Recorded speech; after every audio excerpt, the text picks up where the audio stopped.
여러분 안녕하세요. 저는 미용실을 운영하는 50대 여성입니다. 요즘은 미용실도 모두 예약제로 바뀌는 추세라 저도 다른 사람을 쓰지 않고 혼자 예약 위주로 운영하고 있어요. 혼자 일해보니 몸은 피곤하지만 마음에 맞지 않는 사람과 부딪히는 피곤함도 없고 인건비도 줄일 수 있어서 나쁘지 않은 것 같아요. 그러다 보니 점심 먹을 때 사연 채널을 많이 듣게 된답니다. 혼자 밥을 먹다 보면 적적하기 마련인데 여러분들의 사연과 함께하면 외롭지 않아서 좋더라고요. 마치 친구들과 이야기를 나누며 먹는 것 같은 착각이 들기도 하죠. 그래서 오늘은 저도 제가 살아온 이야기를 통해 여러분의 사연 친구가 되어보고 싶어 이렇게 용기를 내게 됐습니다. 저는 고등학교를 졸업하고 미용 기술을 배우게 됐어요. 어릴 때부터 이모가 미용실을 하셨는데 이모의 손으로 동네 아주머니들을 변신시켜주는 모습이 신기했거든요. 그런데 정작 제가 미용사가 된다고 했을 때 이모는 반대하셨습니다. 아, 설아, 하고 많은 직업 중에 왜 하필 미용사야? 네가 보기에 이모가 좋아 보이디? 종일 서서 독한 양냄새 맡아가면서 일하잖아. 그리고 이 일은 움직일 수만 있으면 하게 되니까 평생 고단해. 봐라, 내가 일하니까 네 이모부 걱정 없는 한량이잖니. 주변에만 봐도 미용하면 팔자가 사나운 사람이 천지야. 가능하면 다른 일 찾아봐. 이모는 왜 나쁜 것만 말해요? 이모도 좋아서 시작했으면서. 그리고 나이 먹어서도 계속 할 수 있는 일이 어디 흔해요? 얼마나 좋아. 좋기는 나이 먹어 종일 서서 일하는 게 뭐가 좋니?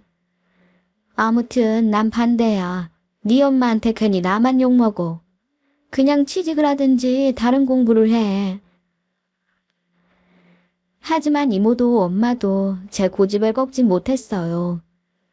결국 저는 이모의 미용실에서 허드렛 일을 하며 어깨 너머 미용을 배우기 시작했죠. 그리고 열심히 준비해 결국 국가고시에 합격했답니다. 그렇게 미용사가 된 저는 이모의 가게에서 3년을 더 일하다가 독립하게 됐어요. 대학가 구석에서 작은 헤어숍을 차리게 된 겁니다. 규모는 작았지만 오바는 사람들이 많아 가게는 제법 잘 되더라고요. 대학가 앞이다 보니 머리를 자르러 오는 남학생들도 많았죠. 그러다 안면을 트고 친하게 지내던 단골 손님 한 명이 있었어요. 그 단골이 어느 날 복학하는 선배를 만나보라며 저에게 소개팅을 권했습니다. 알고 보니 후배를 따라 미용실에 왔던 남자가 저를 마음에 두고 소개팅을 부탁했다는군요. 저는 바로 나한테 직접 말해도 될 일을 왜 소개팅까지 부탁했지? 하고 궁금해했지만 남자를 만나보니 어느 정도 이해가 가더라고요. 남자는 조용하고 숫기가 없는 편이었어요. 그런 사람이 직접 마음에 드는 여자에게 들이대기란 쉬운 일이 아닐 것 같았죠. 남자는 소개시켜달라고 할 땐 언제고 저를 너무 대면대면하게 대했어요. 저는 곧 남자에게 흥미를 잃고 대충 시간이나 때우다 가려고 마음먹었죠. 그런데 거리를 걸어가다 한 상점에서 흘러나오는 팝 음악을 듣게 됐어요. 평소 제가 좋아하던 음악이랑 무심코 따라서 흥얼거렸는데 갑자기 남자가 눈을 빛내며 입을 열더군요. 그러더니 언제 입 다물고 있었냐는 듯 수다스러워지기 시작했네요. 좀 전까지 제 눈치만 보던 남자는 공통의 관심사가 생기자 즐겁게 이야기했고 말도 조리 있게 잘하더라고요. 나중에 보니 이 남자는 음악, 영화, 책을 좋아하고 시 쓰는 게 취미인 감성적인 사람이었습니다. 저도 음악이나 영화는 꽤 좋아하는 편이라 만나면 대화가 잘 통했어요. 그렇게 저희는 함께 시간을 보내며 서로에게 푹 빠지게 됐고 만남을 가진 지 2년 만에 결혼을 하기로 결심하게 됩니다. 그때 남편이 취업을 하게 됐거든요. 남편은 부모님이 중학교 때 이혼을 하신 후로 아버지를 보지 못한 채 어머니, 남동생과 셋이 살았답니다. 시어머니는 홀로 아들 둘을 키우셔서 그런지 살가운 성격은 아니셨어요. 좀 사나워 보이는 인상답게 말투도 딱딱하고 표정도 굳어 있었죠. 그래서 첫인상에 갔을 때 저를 싫어하시는 줄 알았습니다. 하지만 나중에 들어보니 생활력이 있어 보인다고 좋아하셨다더군요. 결혼을 하기로 했지만 어려운 형편에서 대학을 다니고 막 취업을 한 탓에 남편은 여유가 없었어요. 그래서 제가 모아놓은 돈으로 작은 빌라 전세를 얻어 신혼을 시작하게 됐습니다. 그래도 그때는 희망이 있었어요. 둘이 열심히 벌어 노력하기만 하면 금세 형편이 좋아질 거라고 생각했죠. 하지만 그건 제 희망상일 뿐이더라고요. 남편이 어렵게 들어간 회사에 적응하지 못한 거죠. 회사가 너무 힘들다고 한숨을 쉬더니 결국 3개월 수습이 끝나기도 전에 사표를 내고 말았던 겁니다. 물론 처음에는 저도 오죽 힘들었으면 그랬을까 싶어 별말을 하지 않았습니다. 하지만 2달쯤 쉬다가 다시 들어간 회사도 결국 3달을 넘기지 못하고 그만두고 말았어요. 그때는 저도 섣부른 남편의 행동에 화가 나서 고운 말이 나가지 않더라고요. 자기야, 요즘 취직하기가 얼마나 어려운데 그렇게 좋은 자리를 왜 또 그만둬? 그것도 나한테 한마디 상의도 없이 어떻게 그럴 수 있어? 자기가 몰라서 그래. 나 그동안 정말 힘들었어. 사람들이 다 눈에 도끼를 품고 실적만 쳐다보고 사는 것 같아. 나랑 너무 안 맞아. 자긴 거기 놀러 나간 거야? 일하러 나온 사람들이 열심히 하는 게 당연한 거지. 그게 왜 이상해? 나는 거기 앉아있으면 숨이 막혀. 사람들이 너 죽고 나 죽자 하고 달려드는 것 같다고.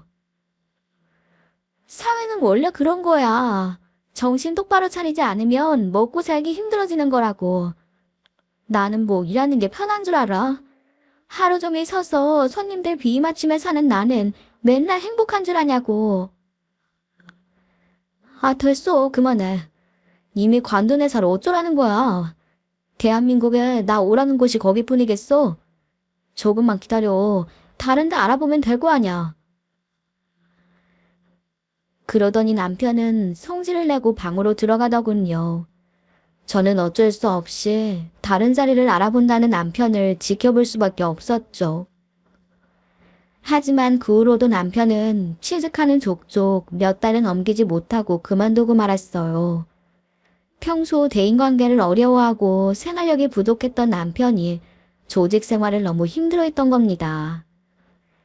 그래서 저는 그런 남편 때문에 밤낮 없이 일하며 가장의 역할을 해야 했어요. 점심시간도 없이 종일 서서 일하는 건 쉬운 일이 아니었죠. 그래도 다행히 제 솜씨가 나쁘질 않아서 손님은 끊임없이 이어졌네요. 그런데 자기가 일을 하지 않아도 굶어 죽지 않는다는 걸 알았는지 남편은 언젠가부터 일자리를 알아보지도 않았습니다. 그렇다고 일하는 저를 대신해 집안일을 하는 사람도 아니었어요. 하루 종일 일에 시달리다 퇴근하면 싱크대 가득 설거지가 쌓여있고 빨랫감이 널려 있었죠. 그렇다고 남편에게 싫은 내색이라도 하면 입을 꼭 다물고 방에 틀어박혀 며칠이 지나도 말을 하지 않았습니다. 결국 답답한 건 저였네요. 그래서 저는 남편에게 아예 잔소리조차 할 수 없게 됐어요.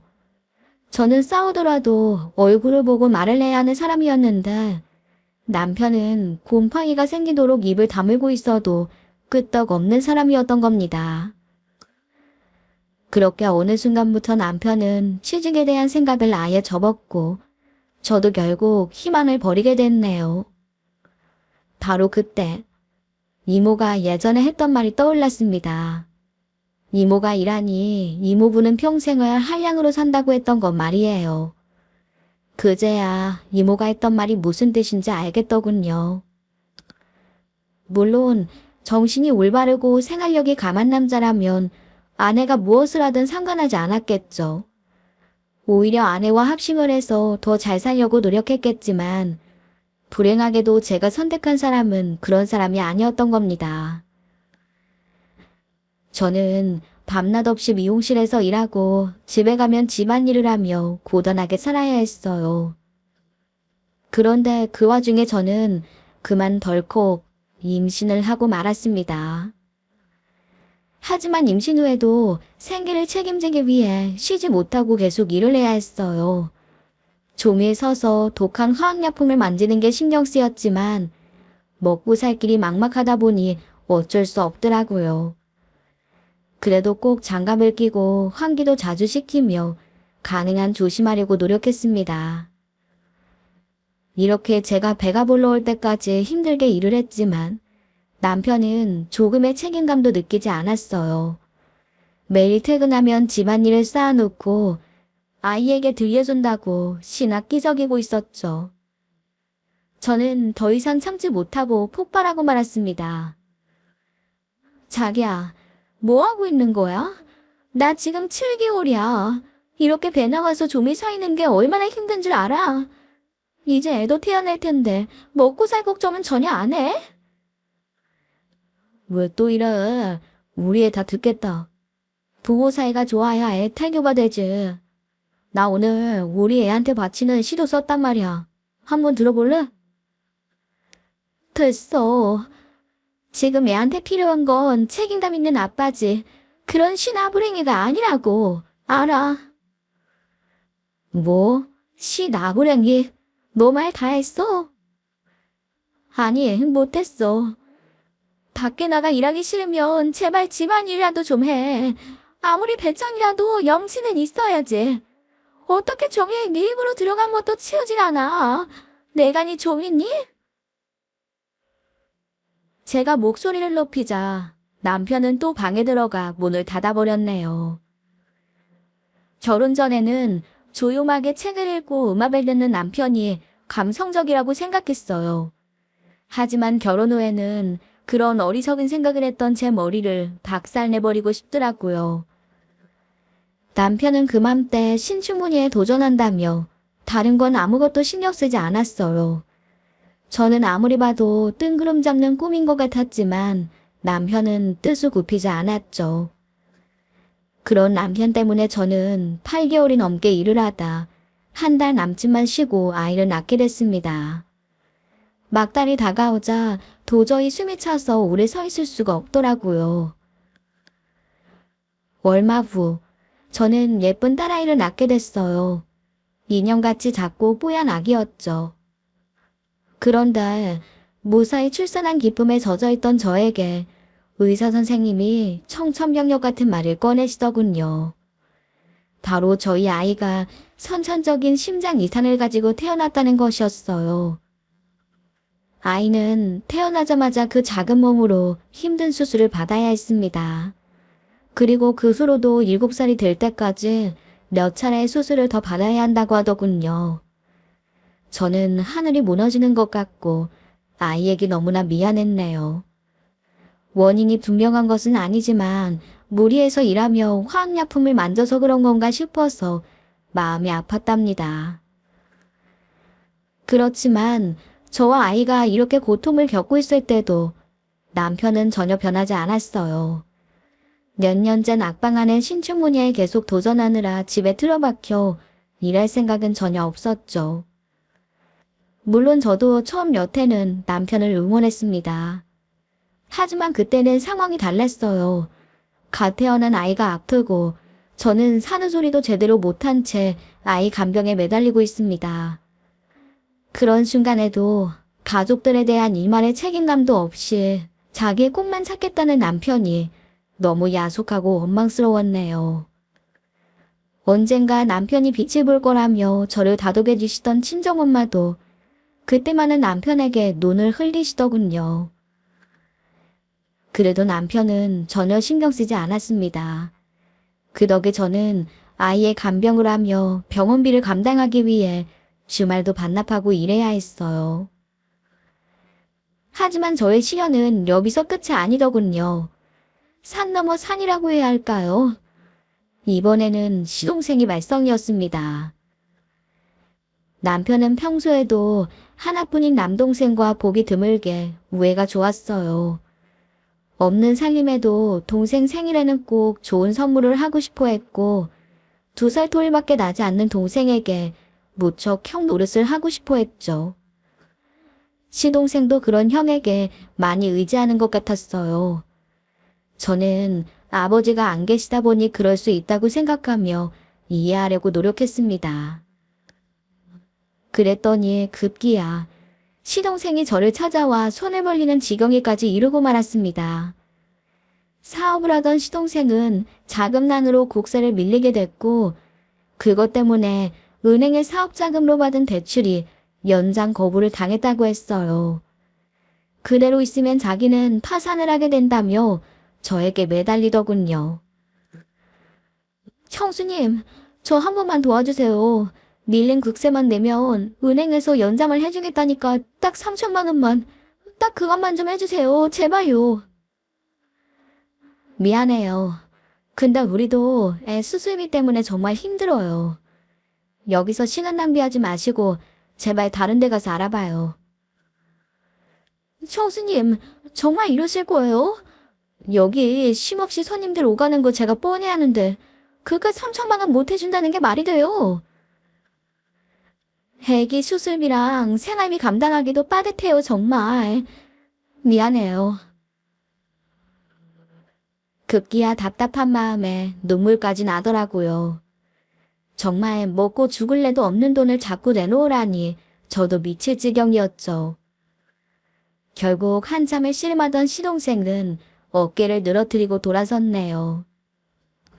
그렇게 돌아간 시동생에게서는 더 이상 연락이 없었고 저는 일이 잘 해결됐으려니 생각했습니다. 그러나 몇 달 뒤 우연히 우편함에 온 독촉장을 발견한 저는 기함하고 말았죠. 그건 은행에서 저희 남편 앞으로 온 이자 독촉장이었어요. 깜짝 놀란 저는 집으로 뛰어 올라가 남편을 찾았습니다. 시를 쓴다던 남편은 초저녁부터 잠을 잤는지 얼굴이 띵띵 부은 채로 문을 열더라고요. 그 모습에 부하가 치밀어 독촉장을 남편에게 집어던지며 소리쳤죠. 당신, 나 몰래 무슨 짓을 한 거야? 당신이 무슨 능력이 있다고 대출을 받아?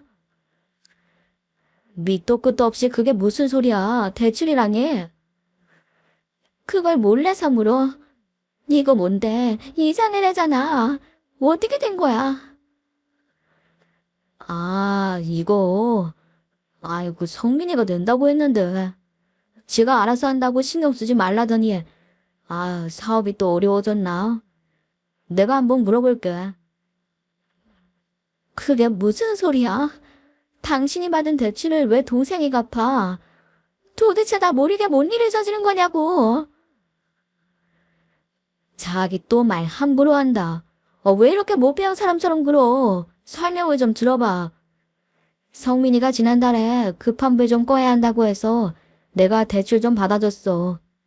그거 못 막으면 파산한다고 엄마랑 둘이 와서 위고불고 하는데 형이 돼서 어떻게 가만히 보고만 있어.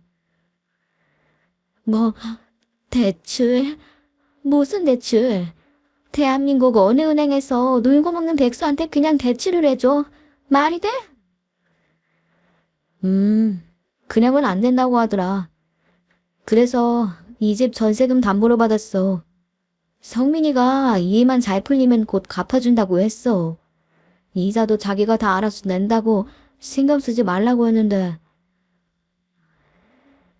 얼굴색 하나 안 변하고 멀뚱멀뚱 말하는 남편을 보니 피가 거꾸로 솟는 것 같더군요. 사람 죽으라는 법은 없다던데 그때 저는 남편과 시댁 사람들에게 사형 선고를 받은 것 같았습니다. 당신 미쳤어? 우리 애 병원비 생각은 해봤어. 당신 먹는 거 입는 거 다 누구한테서 나온 건데 자기 마음대로 대출을 받아줘. 우리는 그냥 죽자는 거야? 죽긴 왜 죽어? 아, 성민이가 다 알아서 갚는다고 했다잖아. 좀 있어봐. 내가 통화해볼게. 그러더니 남편은 시동생에게 연락을 했고 이내 난감한 표정으로 전화를 끊었죠. 일이 잘 안 되나 보다. 애가 너무 미안해하네.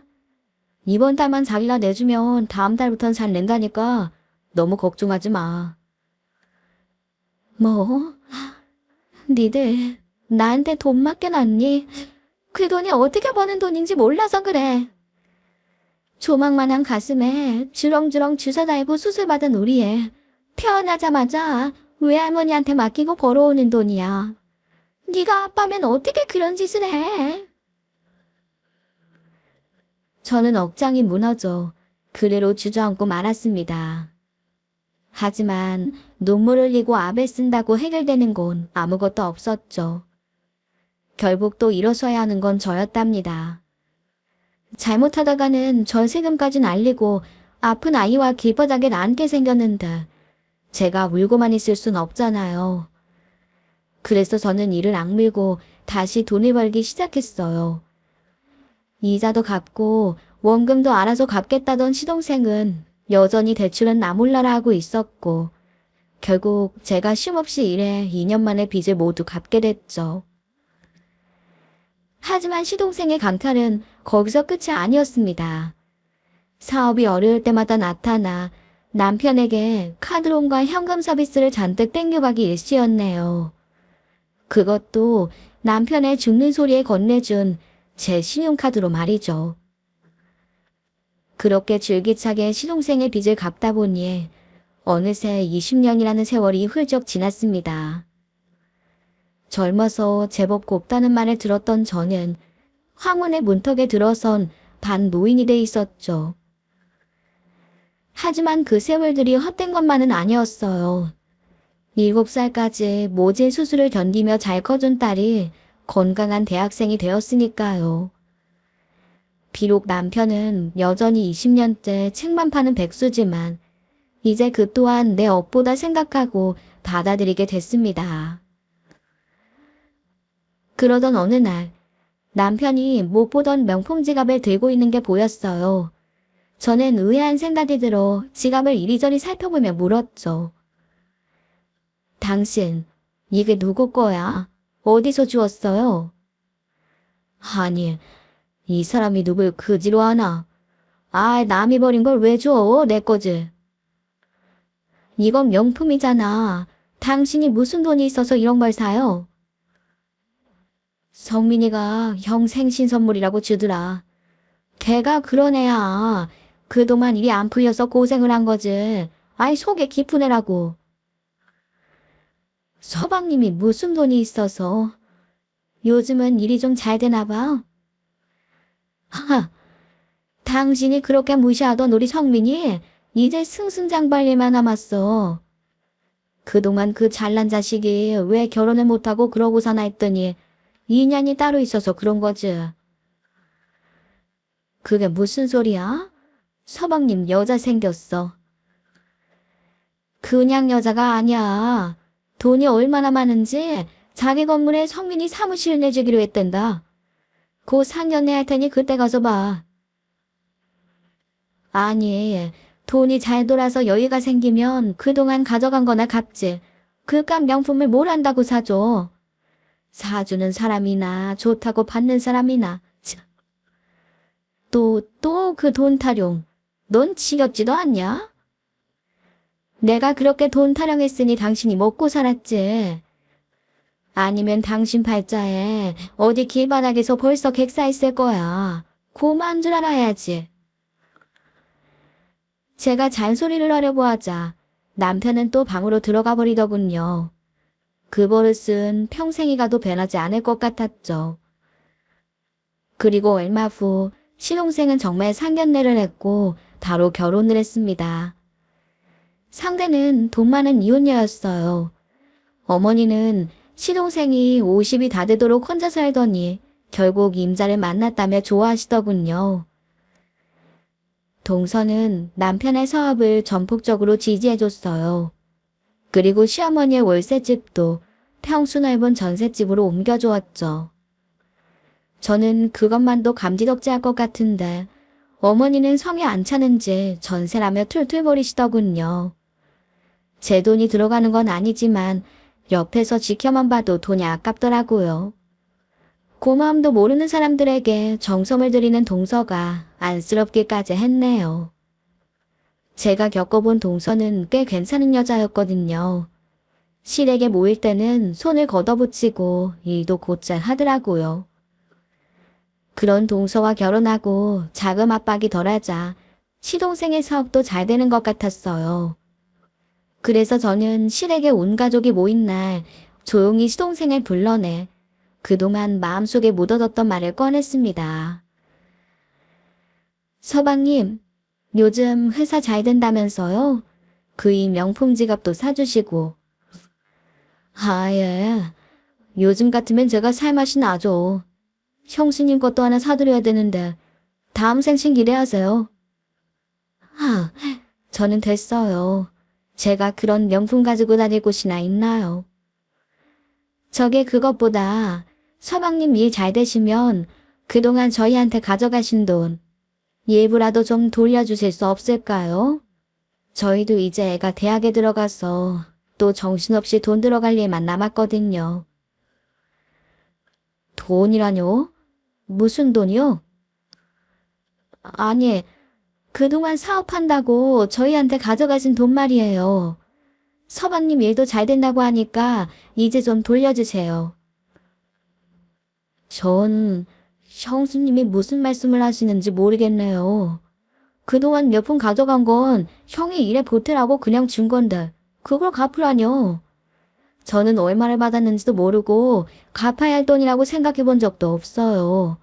어디 차용증이라도 있어야 얼마인지 알고 갚죠. 아니 서방님 어떻게 그런 말씀을 하세요. 20년 넘게 제가 그 돈 갚느라 어떻게 살았는지 다 알잖아요. 저희한테는 명품 지갑이 필요한 게 아니라 돈이 필요해요. 그런 쓸데없는 거 사주면서 생색내지 마시고 빌려간 돈이나 주세요. 저는 그런 거 모르겠고요. 그냥 형이 준 돈이라고 생각하고 살았어요. 고작 이런 일로 형제 사이 어색하게 만들지 마시고 그 말씀은 그만하셨으면 좋겠네요. 서방님, 시동생은 제 말을 더 들어보지도 않고 돌아서 가버리더군요. 정말 어이가 없었습니다. 그렇게 시동생에게 면박을 당한 후에도 저는 몇 번 더 돈 얘기를 꺼내봤어요. 하지만 씨알도 먹히질 않더군요. 그동안 시간은 흘러갔고 어느덧 시동생이 결혼한 지도 2년이 지났습니다. 시동생은 여전히 동서의 호강을 등에 업고 잘 나가고 있었죠. 그런데 그쯤 저는 황당한 사실을 한 가지 알게 됐어요. 바로 시동생이 바람을 피우고 있는 겁니다. 밤에 물을 마시려고 거실로 나가던 제가 남편과 시동생의 통화 내용을 듣고 말았던 거죠. 그래서 아기는 건강하고 다행이네. 나한테 아들 하나 더 낳으라고 그렇게 성하시더니 엄마 좋아하시겠다. 잘 됐어. 애 엄마는 재수 씨 눈치 못 채게 조심해. 꼬리가 길면 다 밟힌다고 하더라. 그래. 나중에 기회 되면 밥 한번 먹자. 알았어. 남편은 조심스럽게 수곤거리더니 전화를 끊더라고요. 저는 어둠 속에서 비밀스럽게 나누던 대화를 듣고 놀라서 입을 틀어막았습니다. 미치지 않고서야 그렇게 잘해주는 부인을 두고 바람이라니 정말 어이가 없었죠. 더구나 대화 내용으로 밀어보아 시동생은 내연녀와 아들까지는 안 것 같았습니다. 저는 언젠가 동서가 눈물을 글썽이며 한 말이 떠올랐어요. 전 남편은 나쁜 사람이 아니었어요. 근데 제가 아이를 낳기 어렵다고 하니까 시댁에서 이혼을 시키더라고요. 성민 씨는 그 사실을 알고도 저랑 결혼하면서 아이는 필요 없다고 했어요. 저한테는 너무 고마운 사람이에요. 시동생은 동서에게 아이가 필요 없다고 해놓고 뒤로는 내연녀와 혼외자까지 만들었던 겁니다. 거기다 그런 사실을 알고도 싸우더는 시어머니와 남편도 이해가 되지 않았어요. 남편은 평소에 지식인인 척 고산을 떨더니만 동서가 이용당하는 걸 지켜만 보더라고요. 마음속 시커먼 속물분성이 증명한 거죠. 저는 이 사실을 어떻게 말해줘야 동서가 충격을 덜 받을지 고민이 됐습니다. 하지만 그 고민을 해결하기도 전에 저에게는 더 큰 고민이 생기고 말았어요. 바로 저희 친정아버지가 파킨슨병에 걸리셨다는 소식을 듣게 된 거죠. 이 병의 증상이 근육 강직이나 운동기능 약화라고 하더니 정말 아버지는 거동이 많이 불편해지셨어요. 똑같이 연세 드신 친정엄마에게만 간병을 맡기기에는 무리가 있어 보였죠. 그래서 고민하다 간병인을 부르기로 했지만 비용이 만만치 않더라고요. 형제라고는 오빠와 저 단 둘뿐이었는데 사실 오빠는 몇 년 전 동업자에게 사기를 당해 많이 힘든 시기를 보내고 있었거든요.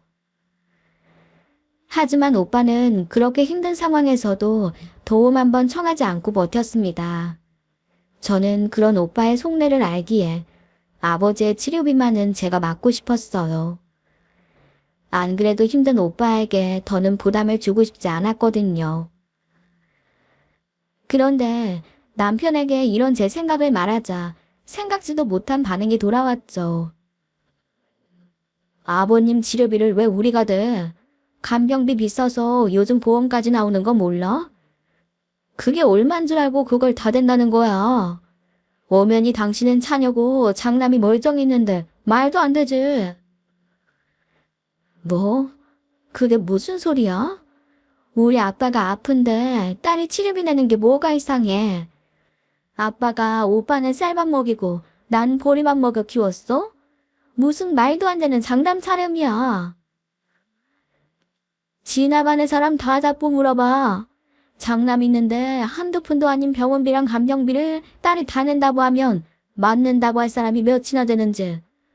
그럼 형님한테 우리가 조금 보탠다고 해. 다는 안 돼. 아니, 장인어른은 미리미리 보험도 안 들어두고 뭘 하신 거야? 우리라니, 당신이 거기 왜 들어가?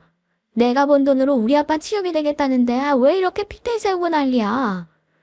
그리고 당신은 사방님 돈 빌려줄 때 나한테 허락 받고 빌려줬어? 나도 내 맘대로 할 거니까 딴주 걸지 마.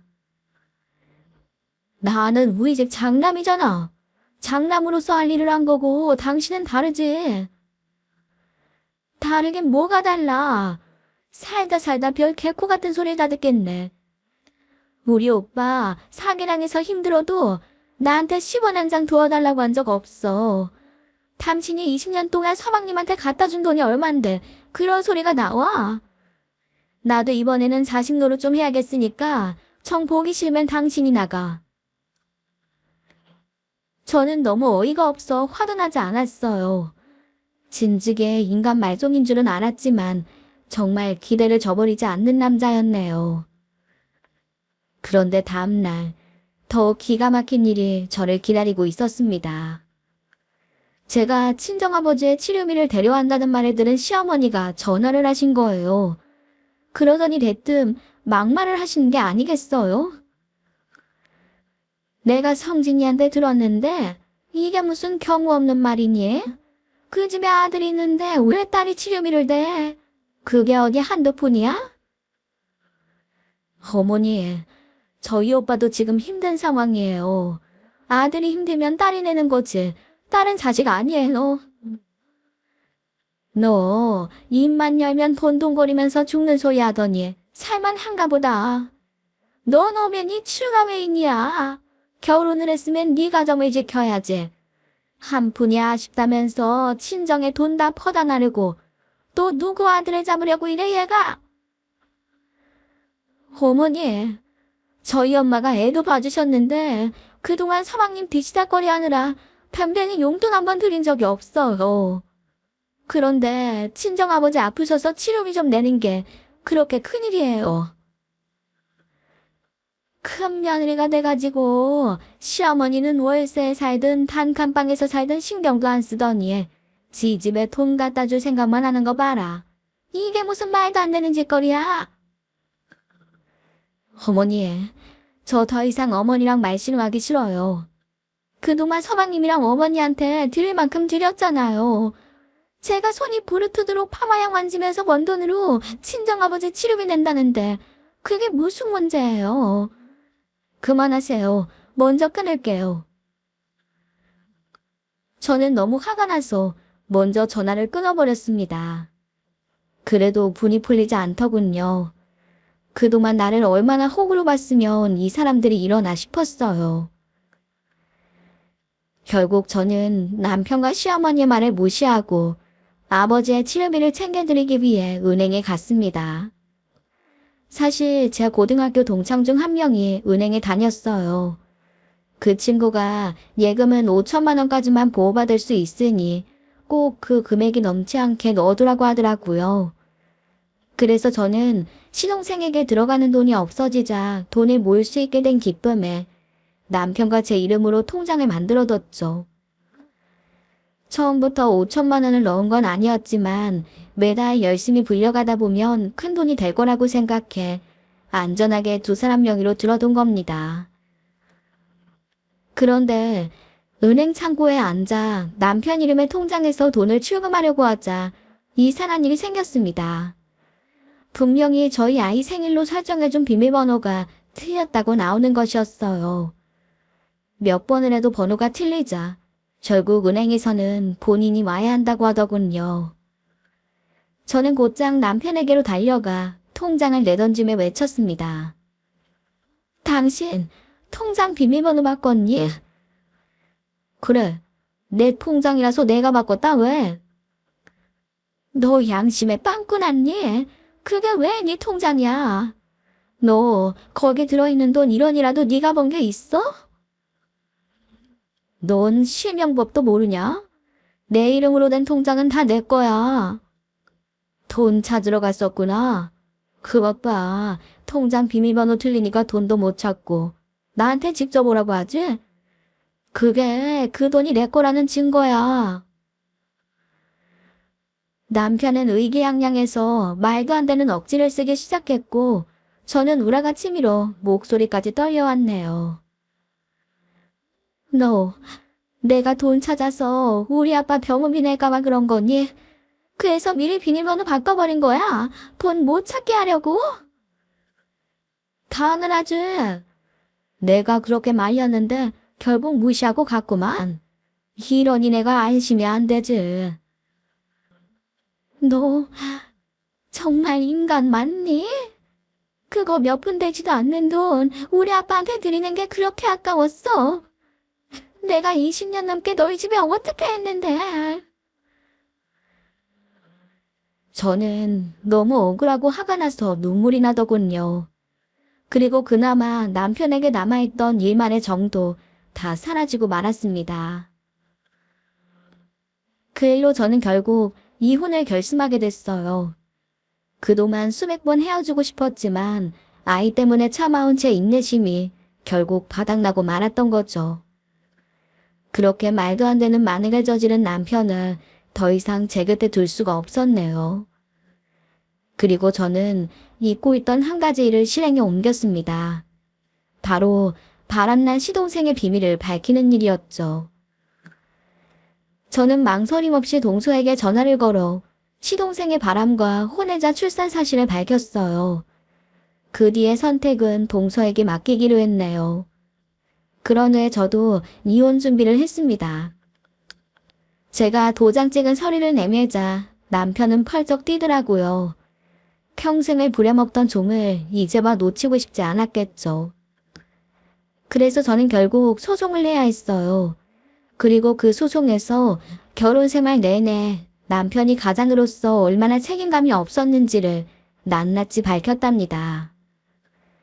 그런데 적반하장으로 남편은 위자료와 재산 분할을 요구해 오더군요. 하지만 턱도 없는 소리였죠. 재산 형성에 기여도가 전혀 없는데 법원이 바본가요? 결국 남편은 그렇게 지키려고 했던 자기 통장만 챙겨 저와 이혼했습니다. 그동안 제가 어떻게 살아왔는지 다 보아온 딸아이는 저를 다독이며 저를 지지해 주었네요. 헌데 제가 이혼하고 얼마 후 시동생도 이혼을 당했다는 소식이 들려왔어요. 그렇게 부인 고마운 줄 모르고 뻘짓을 하던 두 형제는 결국 쌍으로 이혼남이 됐답니다. 남편과 이혼한 해방감은 상상 이상이었어요. 제가 그동안 왜 그렇게 살았는지 저 스스로도 이해가 되질 않더라고요. 정신없이 사고를 쳐대는 이 하나를 줄이고 나니 한결 살기가 편했습니다. 그런데 이혼하고 몇 달 뒤에 생각지도 못한 사람이 미용실로 찾아왔어요.